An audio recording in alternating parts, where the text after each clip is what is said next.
I began the Stitches Doll Project in 1999 in response to the HIV epidemic that was sweeping the world. I was working at a local AIDS agency and wanted to develop some way for women's voices to be heard, because at that time, many women were already dying from AIDS, but were not being counted in the numbers because the things they were dying from weren't considered as AIDS related. And this is because the medical professionals had only been studying men up to that point. We came up with the idea of making dolls and asking the women artists to answer one question. If your doll could talk, what would she say? Those written responses would get displayed with each doll. At the time, this was just a very small project in the Detroit area in Michigan, here where I live.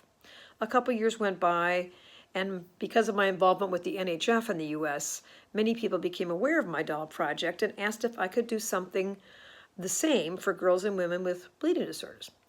That is when I developed a separate collection called the Clot Knot Club for these females to be able to tell their stories.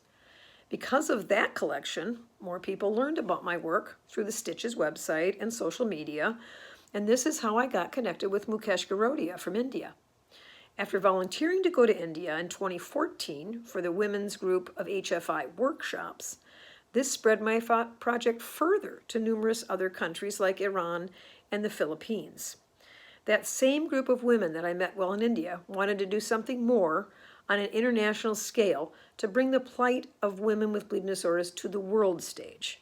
Historically, as you know, women's issues have been downplayed, not just in the bleeding disorders community, but with all issues that impact women and in every society. In 2016, Cheryl Ninef D'Ambrosia from Seattle, Washington, spearheaded the first ever women's booth at the WFH Global Summit in Orlando. We had 4 booth sections and women volunteers from many different countries that came to staff the booth, including my daughter and husband, along with some other men as well. Gurmeet Khanna, my blood sister from India, brought a dozen saris, and all the women took turns wearing them to draw attention and interest for people to come and see what our booth was about. It was a huge success.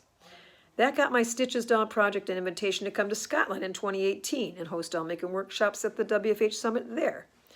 Because of our exposure on the international level, the project now has dolls made by girls and women, and even a few men, from all over the world, and some of those people have gone back to their home countries and continue to replicate the doll project there.